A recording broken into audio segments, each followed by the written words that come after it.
ओम नमो भगवते वासुदेवाय नमः। गरुड़ पुराण छठा अध्याय। गरुड़ जी ने कहा, हे केशव, नरक से आया हुआ जीव माता के गर्भ में कैसे उत्पन्न होता है?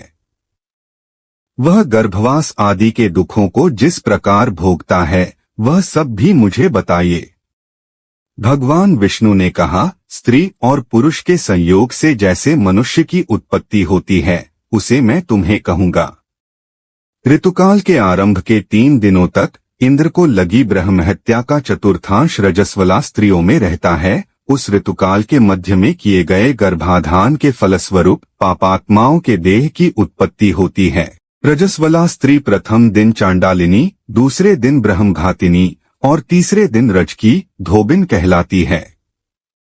नरक से आए हुए प्राणियों की ये 3 माताएं होती हैं।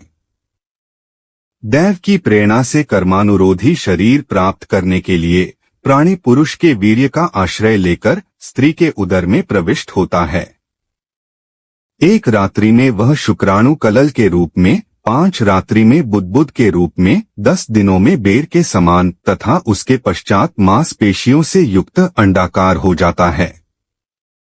1 मास में सिर, 2 मास में बाहु आदि शरीर के सभी अंग, तीसरे मास में नख, लोम, अस्थि, चर्म तथा लिंगबोधक छिद्र उत्पन्न होते हैं। चौथे मास में रस, रक्त, मांस, मेदा, अस्थि, मज्जा और शुक्र ये 7 धातुएं तथा 5वें मास में भूख प्यास पैदा होती है।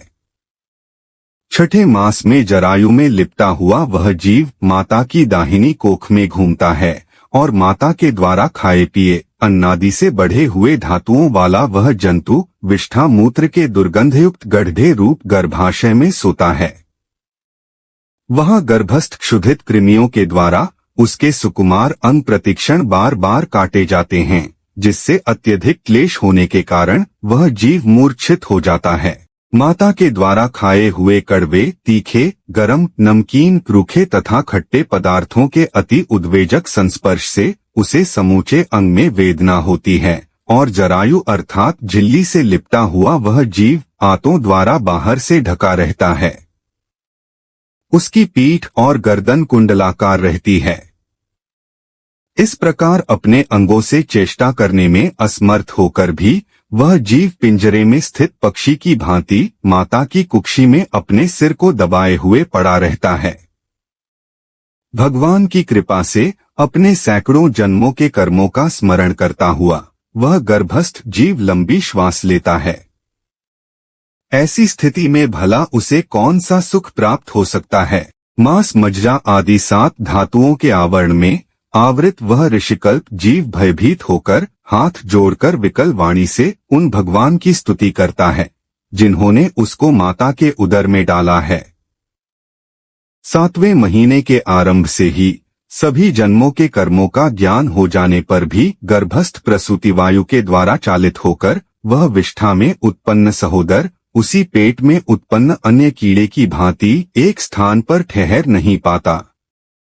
ओम नमो भगवते वासुदेवाय नमः। जीव कहता है, मैं लक्ष्मी के पति, जगत के आधार, अशुभ का नाश करने वाले तथा शरण में आए हुए जीवों के प्रति वात्सल्य रखने वाले भगवान विष्णु की शरण में जाता हूँ।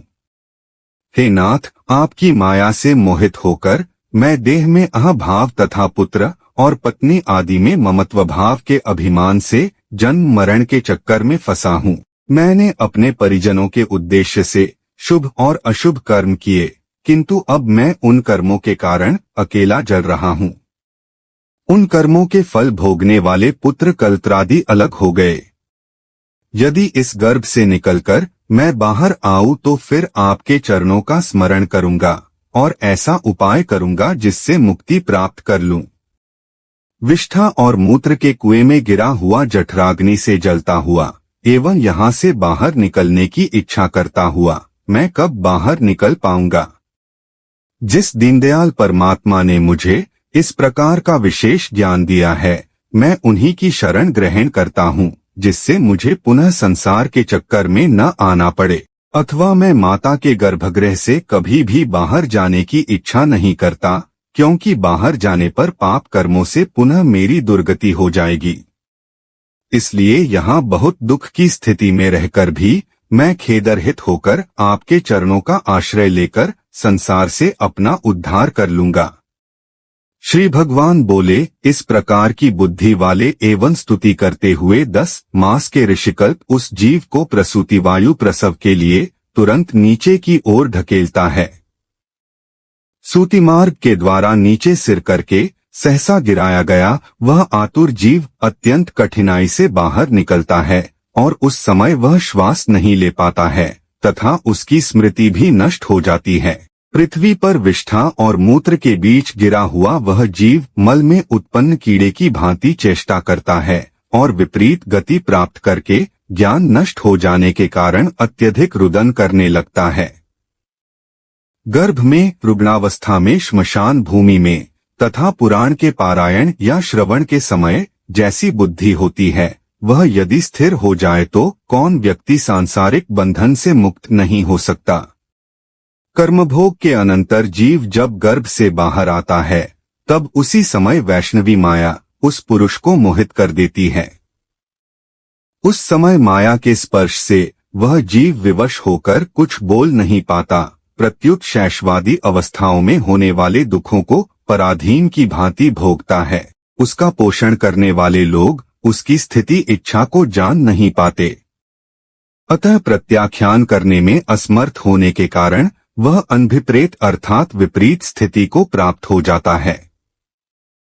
स्वदज जीवों से दूषित तथा विष्ठा मूत्र से अपवित्र शया पर सुलाए जाने के कारण अपने अंगों को खुजलाने में, आसन से उठने में तथा अन्य चेष्टाओं को करने में वह असमर्थ रहता है। जैसे एक कृमि दूसरे कृमि को काटता है उसी प्रकार ज्ञान शून्य और रोते हुए उस शिशु की कोमल त्वचा को डांस, मच्छर और खटमल आदि जंतु व्यथित करते हैं।